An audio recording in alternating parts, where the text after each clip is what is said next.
नमस्कार साथियों, good evening, very good evening. स्वागत है सभी का भैया।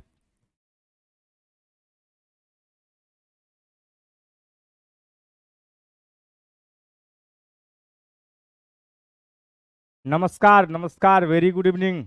जय राम जी की जय भीम भैया, जय भीम। सबका स्वागत है, अभिनंदन है। आइए अपने उस इतिहास की श्रृंखला को आगे लेकर के चलते हैं। मॉडर्न इंडिया एक मॉडर्न इंडिया की एक बात है कि किसी ने कहा भारत में ही कि अगर अंग्रेज ना आते तो विकास ना होता, विकास ना होता। और अंग्रेजों ने यह बात यूरोप में जाकर के बताई, पुस्तकें लिखी, किताबें लिखी, किताबें कि भारत का सभ्य बनाना और भारत को विकसित करना या विकासशील के मार्ग पर लेकर आना यह अंग्रेजों की ही देन है। क्योंकि दो मित्र थे, एक मित्र के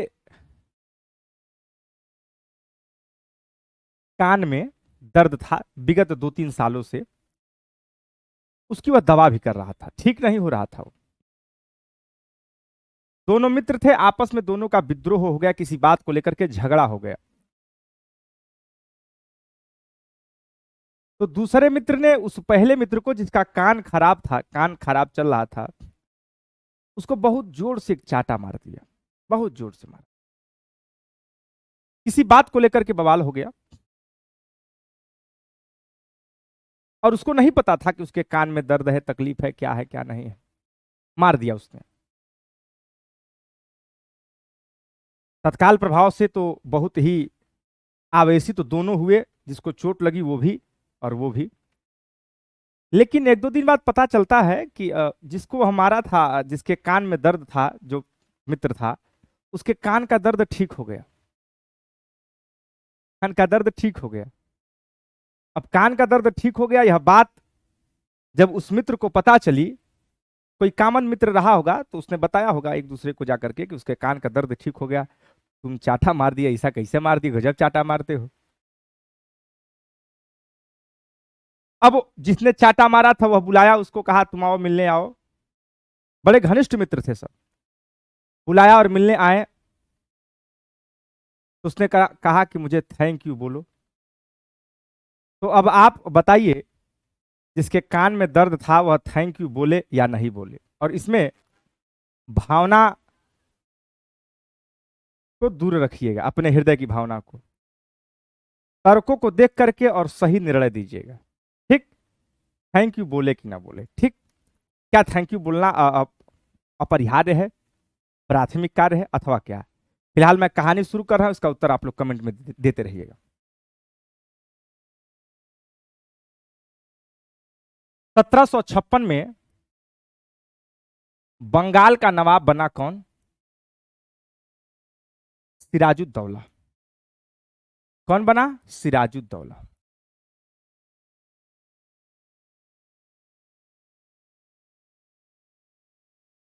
इस समृद्धि का अधिपति बना कौन? सिराजुद्दौला। और सिराजुद्दौला के शासनकाल के दौरान फोर्ट विलियम को एक अंग्रेज अधिकारी के द्वारा, एक अंग्रेज अधिकारी रोजर ड्रेक के द्वारा किलाबंद करवाया जा रहा था। और इस किलाबंद का विरोध करते हुए सिराजुद्दौला ने हमला बोल दिया और रोजर ड्रेक को बहुत मारा। रोजर ड्रेक जाकर के किस द्वीप पर? उल्टा द्वीप पर जाकर के शरण लिए, जान बचाते हुए। और रोजर ड्रेक ने वहीं से दक्षिण में ईस्ट इंडिया कंपनी को सूचना भेजी, बंगाल में माहौल खराब है। और ईस्ट इंडिया कंपनी ने बंगाल का गवर्नर बना करके किसको? रॉबर्ट क्लाइव को भेज दिया, रॉबर्ट क्लाइव को भेज दिया। और 1756 का बैकग्राउंड है हमारे भारत का। उस समय एक युवा और एक मैच्योर पर्सन, दोनों एक दूसरे के प्रतिद्वंदी के रूप में खड़े हैं। सिराजुद्दौला ने फोर्ट विलियम की जिम्मेवारी मानिक चंद को दे दिया था। मानिक चंद को दे दिया था। मानिक चंद एक सिविल ऑफिसर थे। रॉबर्ट क्लाइव वहां पहुंचा और गेम करने लगा। इधर उसके पहले सिराजुद्दौला जब गद्दी पर बैठा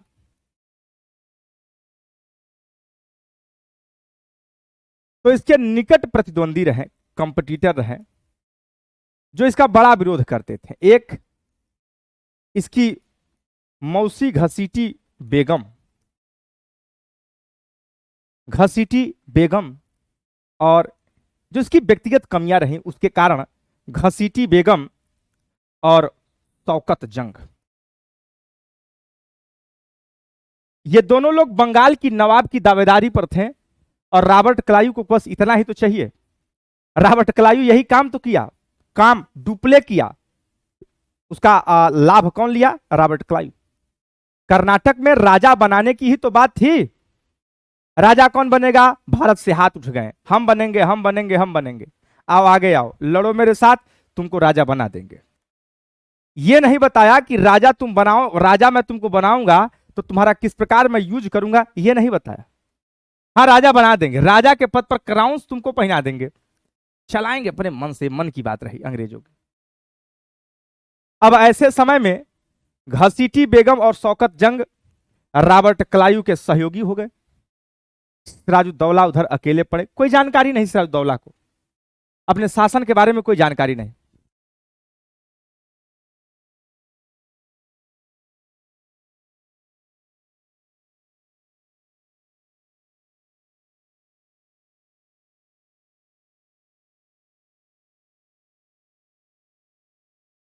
अच्छा रुकिए, हम पढ़ लें। संजना अंबेडकर जो है, तुम पिछले क्लास से जो है तुम्हारा कंफ्यूजन नहीं दूर हो पा रहा है।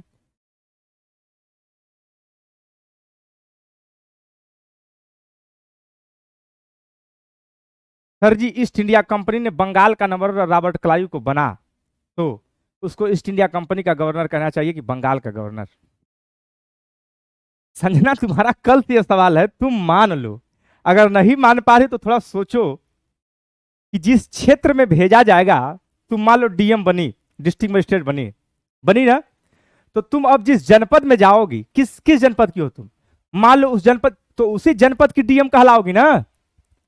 डीएम किसकी कहलाओगी? जनपद की कहलाओगी ना। आप भारत सरकार के डीएम तो है ही हैं, भारत सरकार के अधीन कार्य करते हैं। लेकिन आप अगर लखनऊ में पहुंचे आप, तो लखनऊ के डीएम कहलाएंगे नहीं कहलाएंगे? बस उतनी सी बात है। वह इतना बवाला बड़ा बड़ा हो गया, कोई बात नहीं है।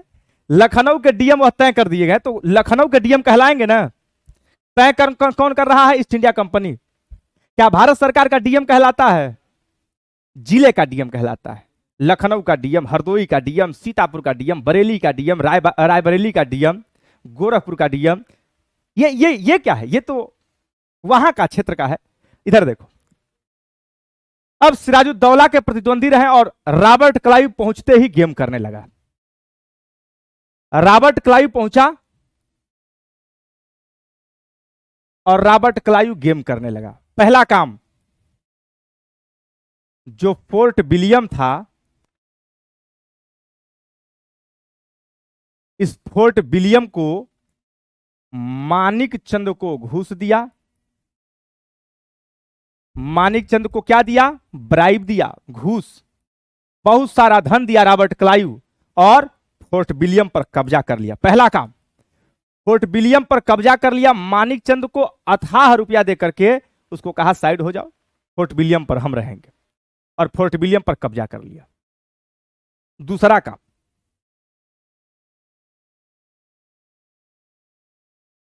इसने बंगाल के विभीषणों को बुलाया। किसको बुलाया? बंगाल के विभीषणों को बुलाया। विभीषण आप बंगाल, विभीषण को बुलाया, बंगाल के विभीषणों को बुलाया। सही लिखा। एक विभीषण तो लंका खा गए, बहुत सारे विभीषण हैं। कौन कौन?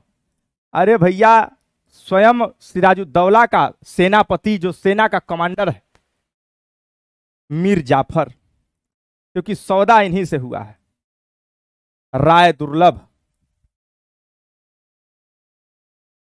खादिम खान, ये एक एक विभीषण तो लंका खा गए, ये कितने कितने बड़े विभीषण हैं। खादिम खान कहे मुझे रेवेन्यू चाहिए, रावण ने कहा अरे क्या दिक्कत है, सिराजुद्दौला को हटाइए, मैं सबको कर रहा हूं। मिर्जाफर सेनापति थे सिराजुद्दौला के, सेनापति किनारे हो गया, सेनापति ही किनारे हो गया। सोचिए, जिसको लड़ना है राजा के साथ में, वही जाकर के मिल गया रॉबर्ट क्लाइव से, बढ़िया भोज दिया, सबको बढ़िया पैसा दिया और सबको लोभ लोभ का पद दिया। क्या तय हुआ? मिर्जाफर राजा बनेंगे बंगाल के, राय दुर्लभ सेनापति रहेंगे, खादिम खान रेवेन्यू कलेक्शन करेंगे। देखेंगे ऐसी स्थितियां बनी कि बंगाल के विभीषणों को उसने कैप्चर किया। किसी को तोड़ना हो तो उसके घर के भेदी को तोड़ दो। तीसरा काम, किसी का अगर पतन करना हो, तब पतन किसके लिए? सिराज के लिए फैलाया जा रहा है। कौन कर रहा है? रॉबर्ट क्लाइव कर रहा है। तीसरा, व्यक्तिगत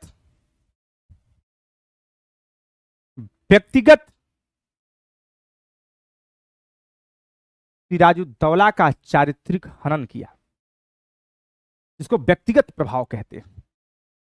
एक झूठी रचना रची गई कि बंगाल में जब रोजरड्रेक को यह फरार कर रहा था, सिराजुद्दौला जब बंदियों को पकड़ा तो इनको कैदियों को 14 फीट 18 फीट लंबे 14 फीट चौड़े मात्र इतने से छोटे रूम में 146 अंग्रेजों को कैद कर दिया। अगले सुबह जब कैद खाने का दरवाजा खोला गया तो मात्र 23 लोग जिंदा थे। झूठी रचना, हालवेल एकमात्र इतिहासकार ने लिखा इस बात को। केवल व्यक्तिगत चारित्रिक हनन, समाज में किसी को तोड़ना हो तो उसके व्यक्तिगत प्रभाव को तोड़ दीजिए, केवल कोई दोष लगा दीजिए, कोई कलंक लगा दीजिए, अभी मामला डाउन हो जाएगा। यहां पर ब्लैक होल ट्रेजेडी कहते हैं इसको, काल कोठरी की घटना।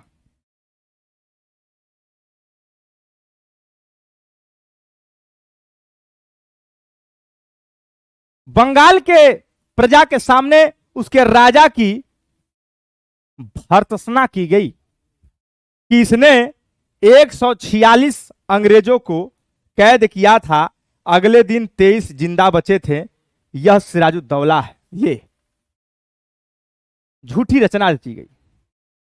पूरी भूमिका बनाई जा रही है प्लासी के लिए, पूरी भूमिका तैयार हो रही है और इसकी भूमिका में सब लोग उसके साथ खड़े हैं, रॉबर्ट क्लाइव के साथ खड़े हैं, समस्त बंगाल के विभीषण उसके साथ पहुंचे हुए हैं। पहली बात क्या? फोर्ट विलियम पर कब्जा, बहुत सारा ब्राइब देकर के, किसको? मानिकचंद को। यही गलती जो सिराजुद्दौला ने किया था कि मानिकचंद को दे दिया। क्यों दे दिया? मिलिट्री रख देते। दूसरा, विभीषणों को बुलाया। मिर्जाफर जो स्वयं सेनापति हैं, बंगाल के नवाब के सेना के कमांडर हैं, वही मिल गए जाकर के, कहे हम राजा बनना चाहते, साहब हमको राजा नहीं बनने दिया जा रहा। और तीसरा, ब्लैक होल ट्रेजेडी, काल कोठरी की घटना। 20 जून 1757 की रात अंग्रेजों को कैद में बंद कर दिया गया। 18 फीट लंबे 14 फीट चौड़े केवल मात्र छोटे से कमरे में इतने लोगों को एक मुश्त बंद कर दिया गया। अगले दिन दरवाजा खोला गया तो उसमें से 23 लोग जिंदा थे। उसमें से एक हालवेल था जिसने उसको बात को लिखा था। गलत बात है, दोष लगाया गया उसके ऊपर। अब तो भूमिका तैयार है, अब तो केवल सिराजुद्दौला को उकसाना है। और अगला काम, चौथा, बंगाल के नवाबों ने फ्रांसीसियों को शरण दी थी चंद्रनगर में। और उसी चंद्रनगर में रात में फ्रांसीसियों का यह ठिकाना था, फ्रांसीसियों का यह गोदाम था। इन्हीं चंद्रनगर पर अंग्रेजों ने हमला बोल दिया। और यह केवल और केवल एक कारण मात्र रहा कि प्लासी का युद्ध हो जाए। रॉबर्ट क्लाइव भूमिका सबको बना लिया था, उनकी सेना को अपने अंदर कर लिया था, ये उनको गाली दिलवा दिया था प्रजा के सामने, और उधर फोर्ट विलियम कब्जे में था ही। अब तो उसको केवल एक झगड़ा करना है, डिस्कॉर्सेस करना है, जिससे यह बवाल हो जाए और हमारे उसके बीच में हाथापाई हो जाए, केवल इतना करना था। और ऐसे करने में यह चंद्रनगर फ्रांसीसियों पर अंग्रेजों ने रात्रि में हमला कर दिया। चंद्रनगर गोदाम था, कोठी थी अथवा फैक्ट्री थी फ्रांसीसियों की, जो बंगाल में थी। अब झगड़ा का माहौल बना, अब शोर शराबा का माहौल बन गया।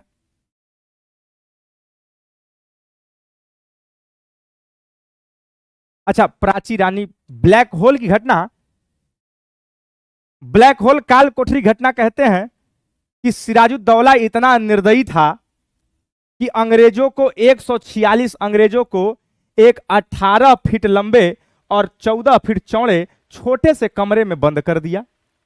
अब 18 फीट लंबे और 14 फीट चौड़े कमरे में 100 से ज्यादा लोग आ पाएंगे? 100 से ज्यादा, 20 से ज्यादा लोग सांस नहीं ले पाएंगे सही से बैठ जाएं तो। कितना एरिया हुआ? उसने कहा कि 146 अंग्रेजों को कैद किया था, और इतना निर्मम यह राजा है कि उसने सुबह दरवाजा खोला तो मात्र 23 लोग जिंदा बचे थे और सब मर गए थे। झूठी बात लिखी गई, मात्र एक इतिहासकार लिखता है इस बात।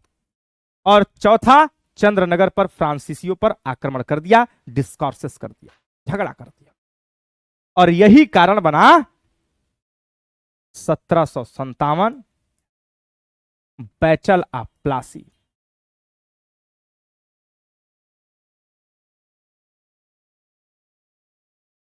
तेईस जून 1757 बैटल ऑफ प्लासी, प्लासी का युद्ध। प्लासी का युद्ध बंगाल में ही हुआ है। एक तरफ कौन है? बंगाल का नवाब,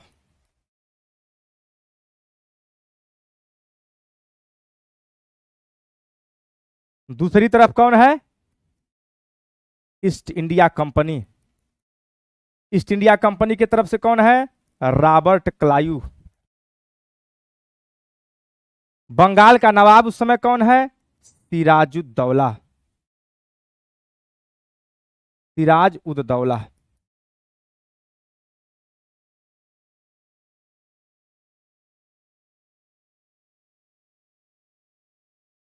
अब तो केवल यह कल खाना पूर्ति था और कुछ नहीं था।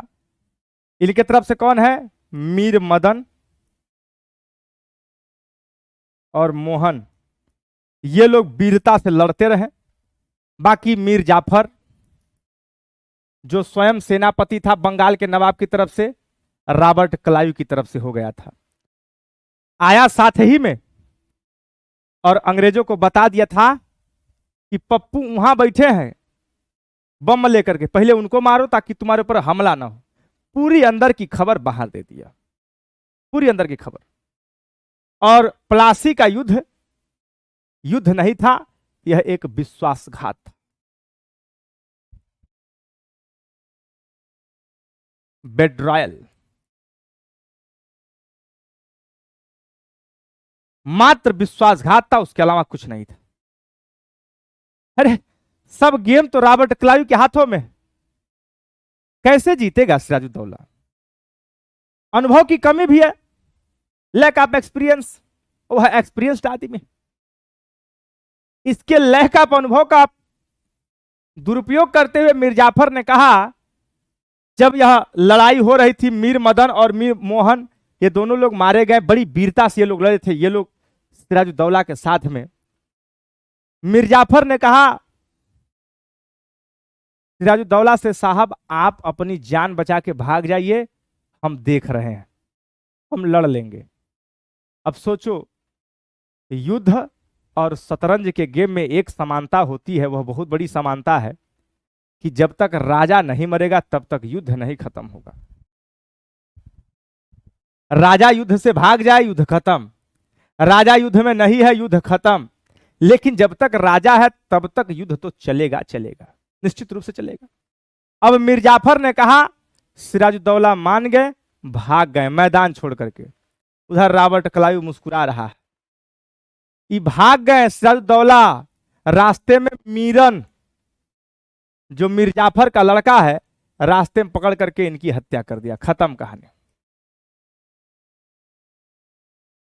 प्लासी की लड़ाई एक विश्वासघात थी और कुछ नहीं था।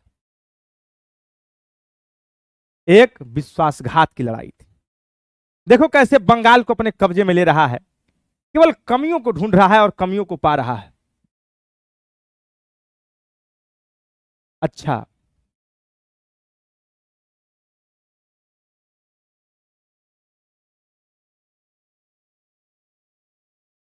क्लियर क्लियर, बहुत बढ़िया। ठीक है ठीक है ठीक है संजना, कोई बात नहीं।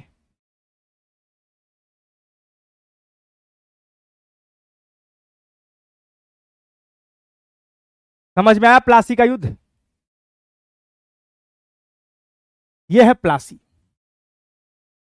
अब तुमसे कहा जाए प्लासी की लड़ाई या प्लासी का युद्ध एक विश्वासघात था, तो क्या 10-5 शब्द नहीं लिख पाओगे इस पर?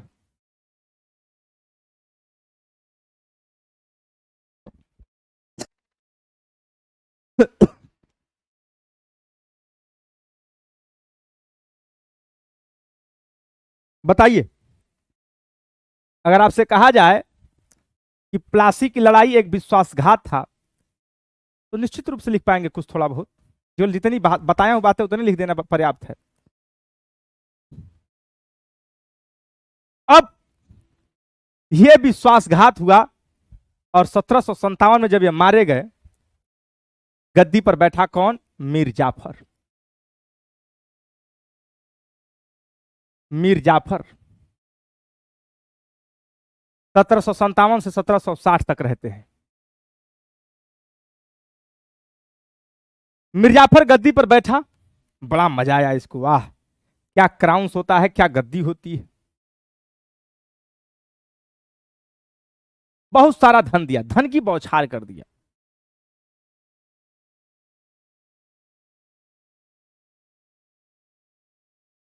धन की बौछार कर दिया। 5 लाख रुपया देने का वादा किया दक्षिण की लड़ाई में, जो दक्षिण में लड़ाई हो रही थी 57 में, थर्ड एंग्लो कर्नाटिक वार। 5 लाख रुपए का वादा। तीसरा, 24 परगनों की जिम्मेदारी दे दी, परगनों की जमींदारी दे दी। ले,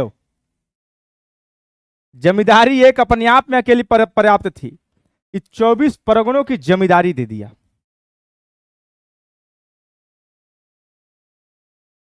ये इतना दिया ईस्ट इंडिया कंपनी को 57 से 60 के समय में। अब अंग्रेजों को 1 रुपए की आवश्यकता होती, तुरंत मिर्जाफर के पास, भैया 2 सिगरेट पीना है, 10 रुपया, पहुंच जाता था लेकर। मतलब कंपनी बंगाल के नवाब को अपना पपेट बना चुकी थी, कठपुतली।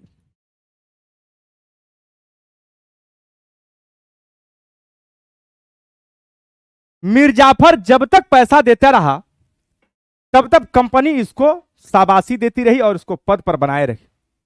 ये किंग मेकर का सिद्धांत, तब उसको बैठाए रही गद्दी पर। लेकिन जैसे ही मिर्जाफर ने 1760 में कहा, साहब कुबेर का खजाना खत्म हो जाएगा, तुम लोग तो हमको नोच लिए हो, और जब मिर्जाफर ने पैसा देने से कंपनी को मना कर दिया, जब मना कर दिया, तुरंत कंपनी ने कहा, अरे नीचे उतर, नीचे उतर, नीचे। मिर्जाफर को गद्दी से हटा करके, भारत में राजा कौन नहीं बनना चाहता है, सब बनना चाहते हैं, सब काम ही नहीं है। अवस्था स्टैग्निटी एंड बैकवर्ड, आलसी और पिछड़े हैं अपने मानसिक, मैं मानसिक पिछड़े की बात कर रहा हूं, जो भी बात कर रहा हूं मन की बात करता हूं। कैसे हैं? बैकवर्ड, सोच ही नहीं पाते। आलसी तो अलग से, कह दो किताब पढ़ने के लिए पढ़ेंगे ही नहीं, पढ़ पाए? नहीं पढ़ पाए। इनको हटा करके गद्दी से पूछा कंपनी ने कौन राजा बनेगा, मीर कासिम हाथ खड़ा कर दिए, मैं बनूंगा राजा, मैं बनना चाहता हूं। और 1760 में मीर कासिम राजा बना।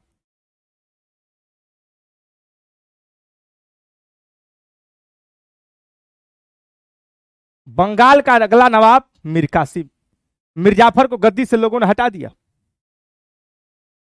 1760 में मीर कासिम राजा बन बैठे। ये प्लासी की लड़ाई, इस प्लासी की लड़ाई को, 1757 की लड़ाई को इतिहासकार पानीपत के पहले युद्ध से उसकी तुलना करते हैं।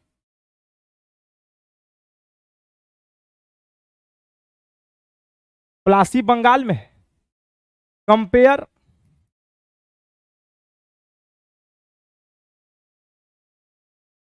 (1526) पानीपत वार, पानीपत फर्स्ट वार। पानीपत के पहले युद्ध से तुलना की जाती है। जैसे पानीपत के पहले युद्ध के बाद बाबर भारत में एंट्री कर गया और 1527 में खानवा के युद्ध में बाबर ने अब मुगल सत्ता को पूरी तरीके से स्थापित कर दिया, स्टेबिलिटी ला दिया। 1757 की प्लासी की लड़ाई पानीपत के पहले युद्ध से की जाती है, जबकि 1764 बक्सर का युद्ध खानवा के युद्ध से किया जाता है तुलना से। अभी इसके प्रतिद्वंदी सब समाप्त हो जाएंगे।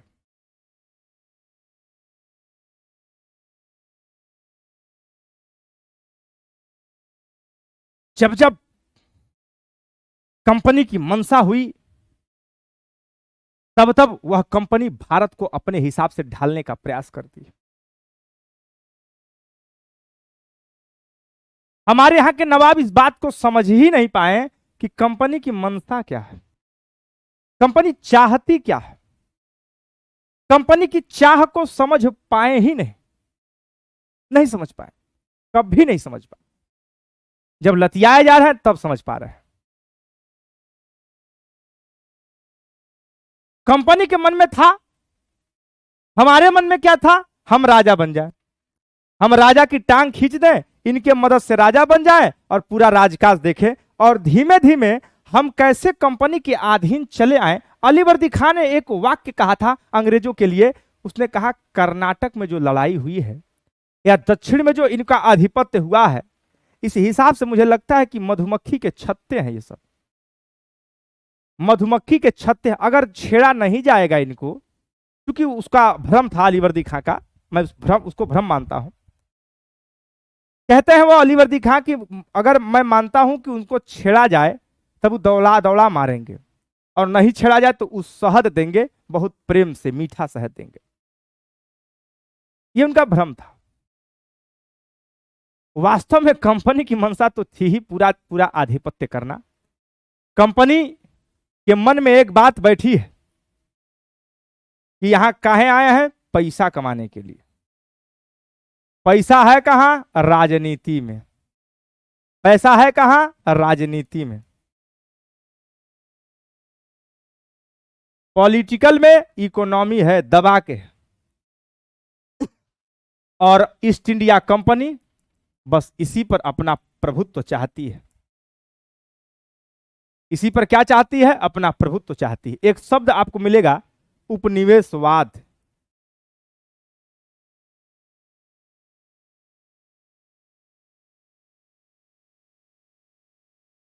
कॉलोनी या कॉलोनिज्म, कॉलोनिज्म।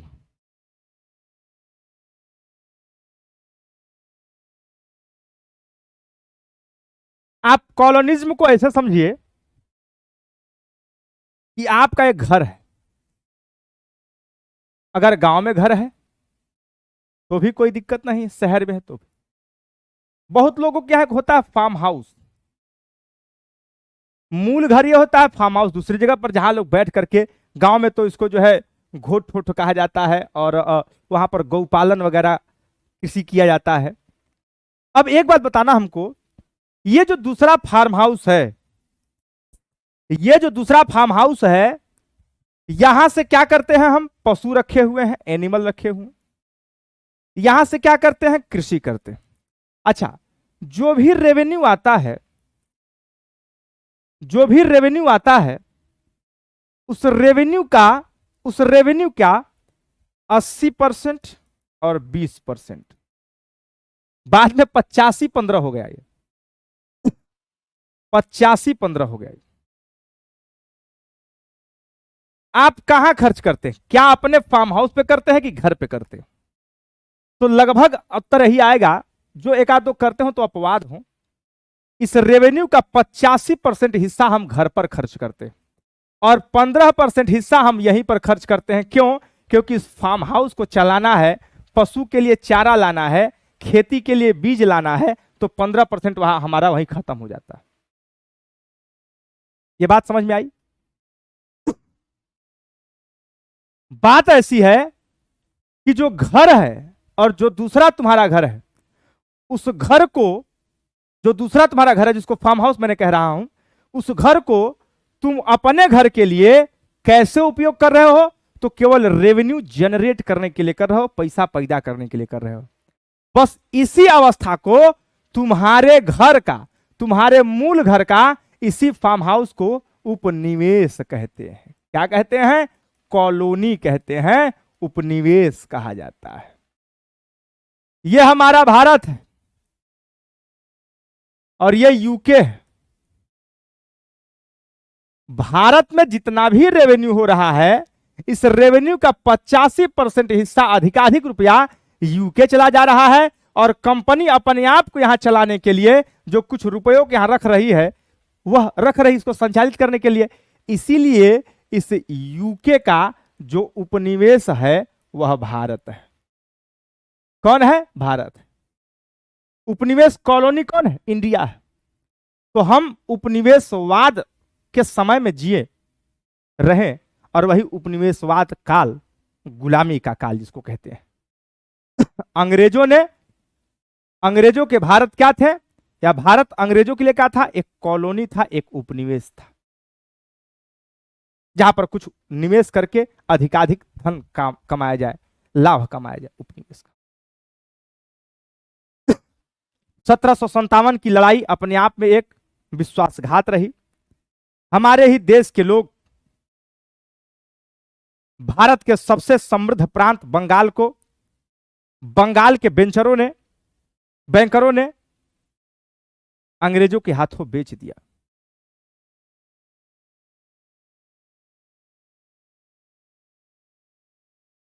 बैंकरों के हाथे में बेच, ये उपनिवेशवाद समझ में आया? कॉलोनिज्म, उपनिवेश, और समझाते रहेंगे बीच बीच। अब जब मिर्जाफर 1757 में बना, बहुत रुपया दिया, बहुत रुपया दिया, बहुत रुपया दिया, और बहुत रुपया जब दिया और अंतिम में जब नहीं दे पाया, तो 1760 में दूसरे नवाब को बनाती है कंपनी, जिसका नाम होता है मीर कासिम। क्या होता है? मीर कासिम। अब देखना, मीर कासिम राजा बनना चाहते हैं, इनके मन में मनसा है कि मैं किंग बनूंगा। क्या बनूंगा? किंग। और कंपनी की मनसा क्या है? कंपनी की मनसा क्या है? कि तुम मेरा कठपुतली रहेगा, तुम मेरे पॉपेट रहोगे। क्या रहोगे? पॉपेट रहोगे, कठपुतली। और इनकी मनसा क्या थी? किंग। बस यही पहली टकराहट है कंपनी और बंगाल के नवाब के बीच। ये गद्दी पर बैठे मीर कासिम लगे रिफॉर्म करने, जो इनको लगा कि गड़बड़ है सुधार करने लगे, रिफॉर्म कर रहे हैं। और रिफॉर्म करने की बात कह रही हैं।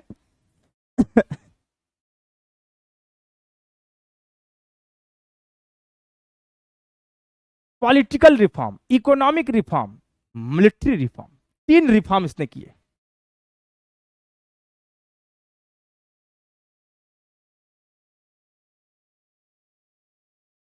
Political reform,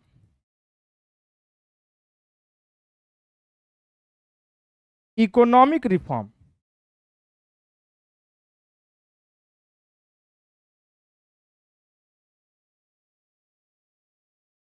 military reform.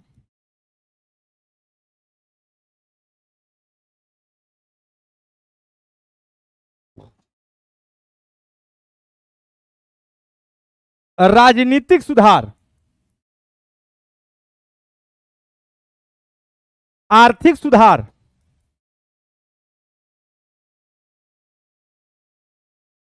सैन्य सुधार। बड़ा आश्चर्यचकित होंगे आप। राजा बनने की इच्छा रखने वाला व्यक्ति पॉलिटिकल, इकोनॉमिकल और मिलिट्री रिफॉर्म तो करेगा ही करेगा, नहीं करेगा तो जिएगा कैसे? उसको करना है। राजनीतिक सुधार में लगा जमींदारों को दंडित करने, जो पैसा नहीं दे रहे थे, जो टैक्स नहीं दे रहे थे, जमींदारों को लगा सुधारने, दंडित करने लगा अलग अलग से।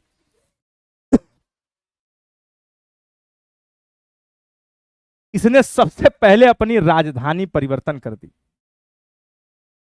राजधानी थी कहां? मुर्शिदाबाद। मुर्शिदाबाद, मुर्शिदाबाद से कहां भेज दिया? मुंगेर।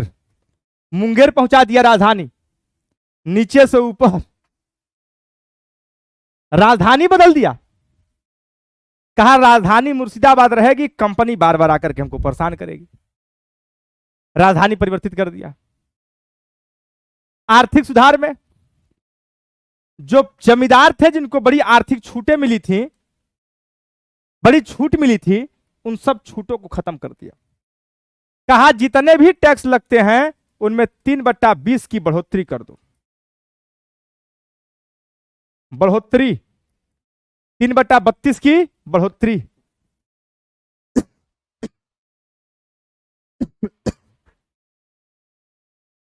3/20 की क्या कर दिया? बढ़ोतरी कर दिया। कहा बढ़ाओ, ऐसे नहीं मजा आएगा। जैसे मान लीजिए 3/32 की बढ़ोतरी हुई,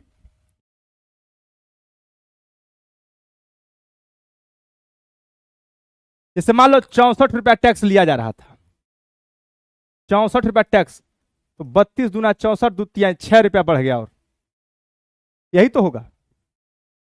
3/32 की बढ़ोतरी हर टैक्स पर। कंपनी पागल हो गई, कहीं क्या हो रहा है। कंपनी मीर कासिम से कहती, तुम काहे इतना दूर दूर जा रहे हो चाचा, क्या बात है? कहा रे नहीं नहीं, गर्मी ज्यादा लग रही, मुर्शिदाबाद में मुंगेर चल रहा। कहा ठीक।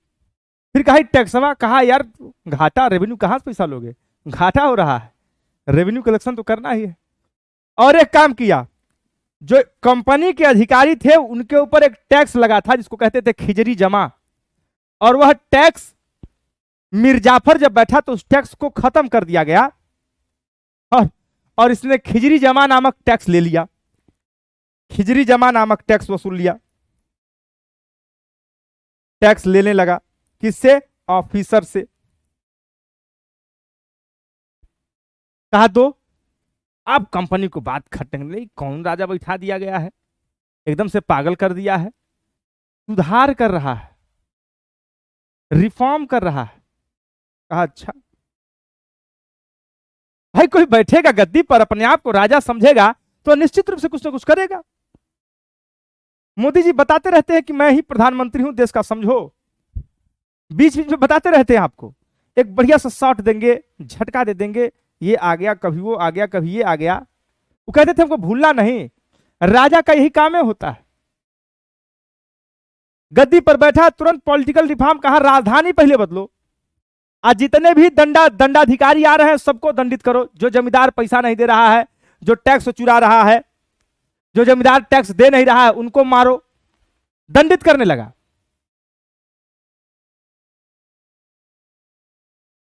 इकोनॉमिक रिफॉर्म, सभी टैक्सों में 3/32 की बढ़ोतरी,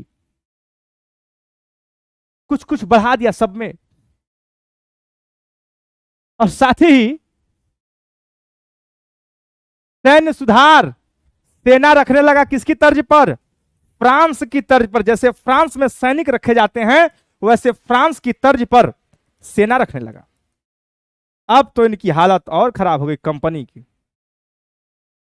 अब तो इनकी एकदम हालत बेकार हो गई। दशा खराब हो गई कंपनी की, क्या हो रहा है ये, सेना रख रहा है वो भी कंपनी फ्रांस की सहायता, फ्रांस की तर्ज पर। और सबसे बड़ी दिक्कत तब हुई जब जब सबसे बड़ी दिक्कत तब हुई जब इसने मुंगेर में एक तोपखाना खोल दिया। ले, अभी कुछ बाकी था, सब खोल दिया, तोपखाना खोल दिया, बस कंपनी में आग लग गई।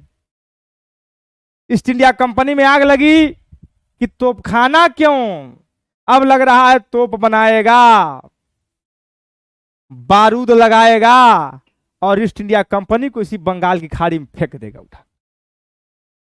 और यही सबसे तात्कालिक मुद्दा बना बक्सर के मैदान का और मीर कासिम और कंपनी के बीच दरार का। दरार हो गया, बहुत बड़ी दरार हो गई।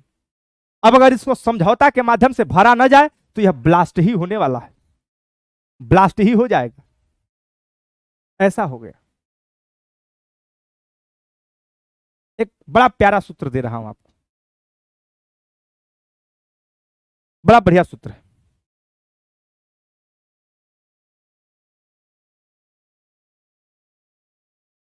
यदि कोई व्यक्ति किसी व्यक्ति की अननेसेसरी केयर करने लगता है, अनावश्यक केयर, खाना खाए, पानी पी लिए, थोड़ा बुखार था, दवा नहीं खाए, अननेसेसरी केयर। अरे दवा नहीं कोई खाएगा, बुखार होगा तो, खाना नहीं खाएगा कोई, आप ही कहेंगे तब खाएगा कोई।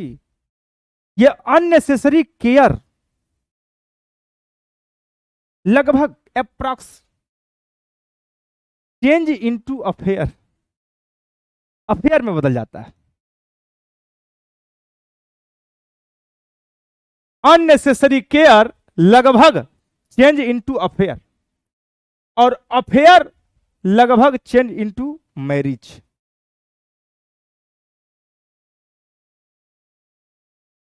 शादी हो गई, अब सारी बातें झूठ पर आधारित थी। तुम्हारे लिए चांद तारा तारा तोड़कर लाया जाएगा, ये है वो है, आओ ले चले तुम्हें तारों के शहर में, फला ढेका, झूठा वादा रहा। यहां अननेसेसरी केयर हुआ, यहां लगभग अफेयर में चेंज हो गया, और अफेयर लगभग चेंज इनटू मैरिज, विवाह में चेंज हो गया। अब ये तो पहला पहलू है, ये पहला पन्ना है। दूसरा पन्ना देखो, अब शादी हो गई, घर आ गए, जब शादी हो गई, घर आ गए, सुबह सुबह उठे और देखें खैनी मल रहा है। तुम खैनी खाते हो, तुम तो बताए नहीं थे खैनी खाते हैं। शांत हो गया माहौल। शाम को कहीं मदिरा पी करके चले आए, बवाल और हो गया। अरे मदिरा पीते हो, बहुत दुष्टता की हो तुम्हारे साथ, बड़ी बदतमीजी है ये। और वहीं से रिफ्ट, दरार शुरू हो जाता है। अब हर बात पर तुमको गाली पड़ेगी, झूठ बोल के शादी किया, बहुत मारेंगे तुमको।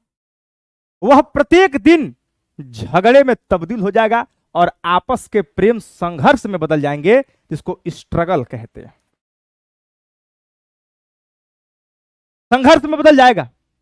ये पहला पन्ना, ये सेकंड, हकीकत वाला।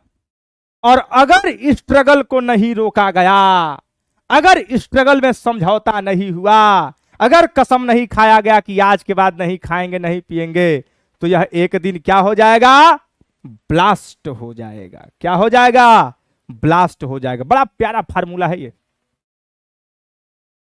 ये है मैरिज, ये है डिवोर्स।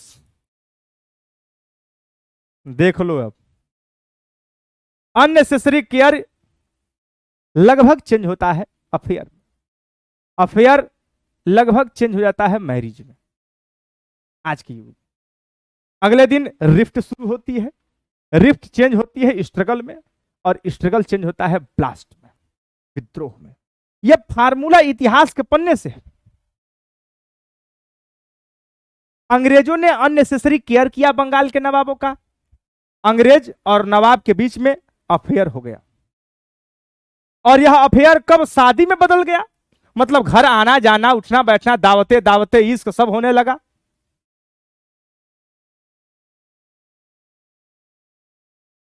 बंगाल अंग्रेजों को प्यारा लगने लगा। हम मैरिज मतलब उसको अपने घर में जगह दे दिए, जमींदार उसको बना दिए। और जब जमींदार बनाया, जब हमारी शक्तियों का दुरुपयोग, जब दस्तक हमने दिया, दुरुपयोग किया, तो हमारे उसके बीच में रिफ्ट हो गया कि अधिकारियों को दे दिया हमने, उस दुरुपयोग क्यों कर रहे मित्रों को दे दिया, बंगाल को घाटा लग गया। अब हम उसको रोकने का प्रयास करते, स्ट्रगल हो गया। और यही स्ट्रगल बदल गया चेंज इनटू ब्लास्ट, प्लासी की लड़ाई और बक्सर की लड़ाई। ये मुड़ा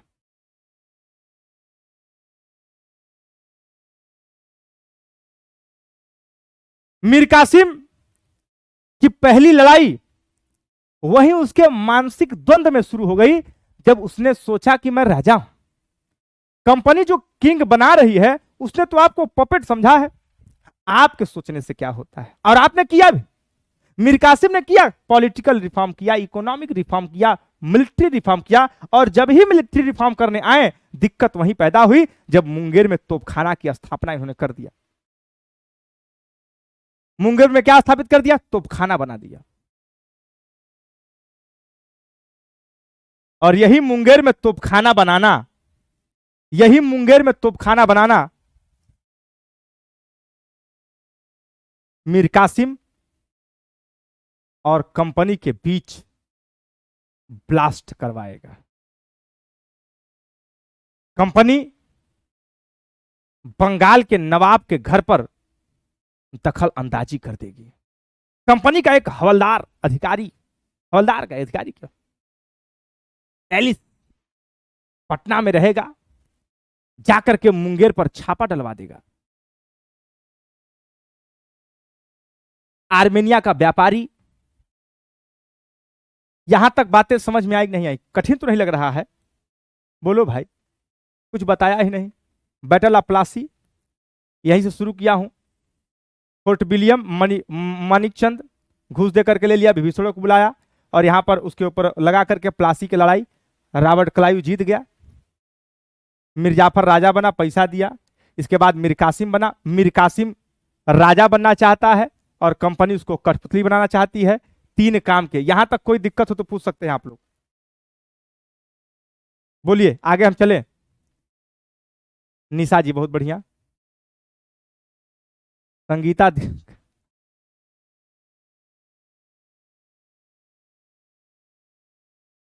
बहुत बढ़िया। हरिवंश जी, समझ में बस आपको आए, यही हमारा लक्ष्य है। आप केवल समझ पाए और दो अक्षर लिखने का प्रयास करें, बस उतना हमको चाहिए। बहुत आसान हो जाएगा, कोई तनाव नहीं होगा। बहुत मस्त, बहुत बढ़िया। चलिए गुप्ता, रोशनी परेशान ना रहो, वो जिम्मेदारी हमारी है।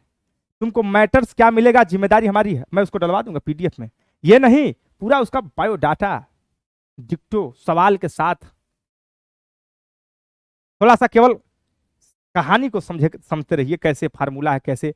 अगर बुक्स पढ़ रहे हो साथ में तो बहुत अच्छी बात है, नहीं पढ़ रहे हो तो बहुत ही गलत बात है, यो मान लीजिएगा। तो क्या उत्तर आपने दिया था कि जो दोस्त था जिसको उसने थप्पड़ मार दिया था, उसको क्या देना चाहिए? थैंक यू बोलना चाहिए या नहीं?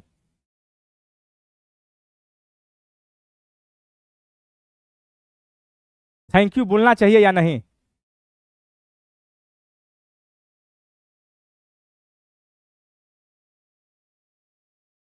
बोलना चाहिए। अच्छा, नहीं बोलना चाहिए, नहीं बोलना चाहिए। क्यों? क्योंकि जब उसने मारा था, जब उसने मारा था तब वह यह विचार नहीं किया था कि कान ठीक होगा, वो विचार कानमा फट जाए ऐसा मारेंगे। यही अंग्रेज किए हैं।